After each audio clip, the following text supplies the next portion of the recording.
انسانوں میں نیکی کے بڑے مختلف بلکہ متضاد تصورات جو ہیں وہ پائے جاتے ہیں۔ پہلی بات تو بڑی اہم یہ ہے کہ برے سے برا آدمی بھی نیکی کے کسی نہ کسی کام کو سر انجام دے کر اپنے ضمیر کو مطمئن کرتا ہے۔ میں ڈاکہ تو ڈالتا ہوں لیکن بیواؤں اور غریبوں کی مدد بھی تو کرتا ہوں اپنے علاقے کے، میں فلاں کام تو کرتا ہوں لیکن فلاں مزار پر جا کر میں نے چادر بھی تو چڑھائی ہے، وہاں دیگ بھی تو پیش کی ہے۔ اس کی وجہ کیا ہے؟ ابھی جس چیز کا ذکر ہو رہا تھا ضمیر، کانشنس، یہ انسان کی باطنی شخصیت کا ایک بہت اہم جز ہے۔ ضمیر کا لفظ اس معنی میں قرآن میں نہیں آیا، لیکن قرآنی اصطلاح ہے نفس لوامہ، وہ نفس جو اندر سے ملامت کرتا ہے، دیکھو تم نے جھوٹ بولا، تمہیں جھوٹ نہیں بولنا چاہیے تھا، کسی اور نے ملامت کی یا نہیں کی، تمہارے اندر کوئی شے ہے جو ملامت کر رہی ہے، دیکھو تم نے فلاں شخص کا دل توڑ دیا، یہ اچھا کام نہیں کیا۔ یہ ہے لوامہ جس کی قسم کھائی گئی، لا اقسم بیوم القیامت ولا اقسم بالنفس اللوامہ۔ یہ نفس لوامہ ہر انسان میں ہے، اور جیسے ہمارے ظاہری وجود کے تقاضے ہیں، بھوک لگتی ہے، پیاس لگتی ہے، اسے کپڑے کی ضرورت ہے موسمی اثرات سے بچاؤ کے لیے، یہ جو مانوی شخصیت ہماری اندر ہے یہ بھی کچھ ڈیمانڈ کرتی ہے، اور انسان اپنے آپ کو مطمئن کرتا ہے، ریشنلائز کرتا ہے، ٹھیک ہے یہ تو خرابیاں ہیں لیکن میں نے یہ کام بھی تو آخر کیے ہیں نا۔ یہ انسان کی ایک لازمی ضرورت ہے اپنے ضمیر کو مطمئن کرنا۔ اب دیکھیے ہمارے ہاں کے مختلف طبقات میں مختلف تصورات ہیں نیکی کے جو رائج ہیں۔ ہمارے ہاں ایک مذہبی طبقہ ہے جس کے نزدیک اصل اہمیت ریچولز کی ہے، عبادات کی ہے، رسومات کی ہے، معاملات میں وہ دھوکہ دے رہے ہیں، سودا کر کے پھر گئے، ان کے دلوں میں نرمی نہیں ہے، سائلوں کو دھتکارتے ہیں، لیکن ایک اعتبار سے بہت نیک ہے، سودی کاروبار کرتے ہیں۔ ٹھیک ہے بھائی، میں سودی کاروبار تو کرتا ہوں، میں نے مسجد میں تو بنوائی ہے، میں نے مسجد میں جھاڑ بھی تو لگوا دیا ہے، میں نے مسجد میں قالین بھی تو بچھوایا ہے۔ تو نیکی کا ایک تصور یہ ہے ہمارے یہاں۔ اس کے بالکل برعکس ایک تصور ہے جدید تعلیم یافتہ طبقات کا تصور۔ آپ نے بارہا سنا ہوگا گفتگو، بھائی اصل نیکی یہ ہے کہ کوئی کسی کو دھوکہ نہ دے، جھوٹ نہ بولے، وعدہ پورا کرے، اپنا فرض صحیح طور سے ادا کرے، کہیں ملازم ہے تو اپنے فرائض صحیح طور سے ادا کرے۔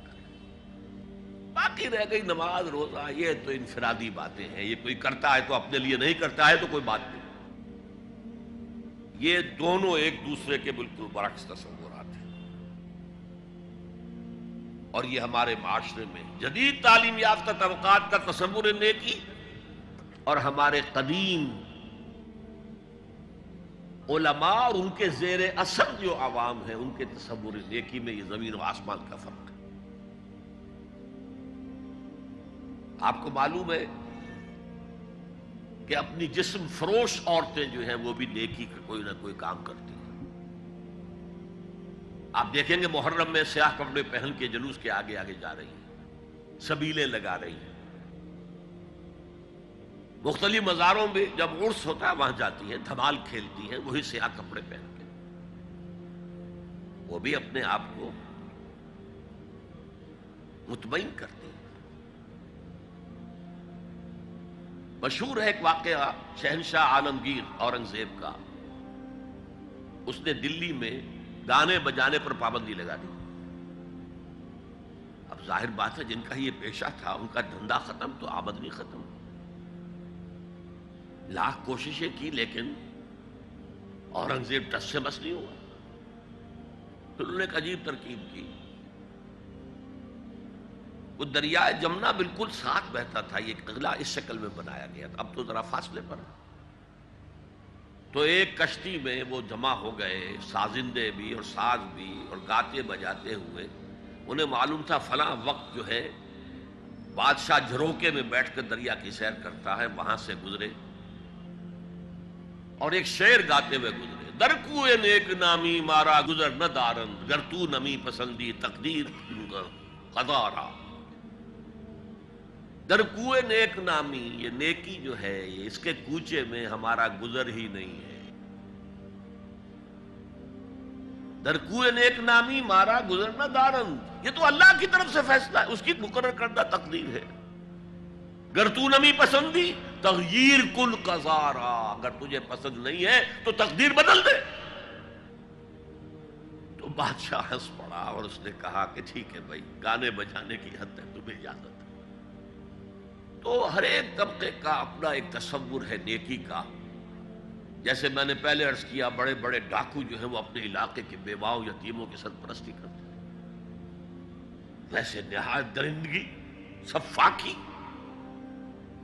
انسانی جان کی کوئی حیثیت ہی نہیں.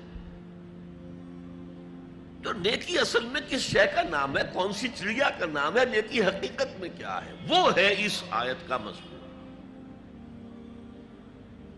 میں مثال دیا کرتا ہوں، ایک عام قصہ ہے کہ کسی گاؤں میں پہلی مرتبہ ہاتھی آیا. اب وہاں نابینا لوگ جو تھے انہیں بھی پتہ چلا ایک عجیب جانور آیا ہے. وہ آئے اور کسی نے اس کی ٹانگ کو ٹٹولا. اس نے کہا ہاتھی ایک ستون کے مانند ہے. کسی کا اس کے کان کے اوپر ہاتھ پڑا، اس نے کہا چھاج کے مانند ہے وہ. کسی نے پیٹ کو ٹٹولا، بہت بڑا ڈھول ہے وہ. بالکل یہی معاملہ ہے نیکی کے تصور کے بارے میں. اڑائے کچھ ورق لالے نے، کچھ نرگس نے، کچھ گل نے، چمن میں ہر طرف بکھری ہوئی ہے داستان میری. کسی نے نیکی کا ایک حصہ لے لیا، کسی نے دوسرا لے لیا،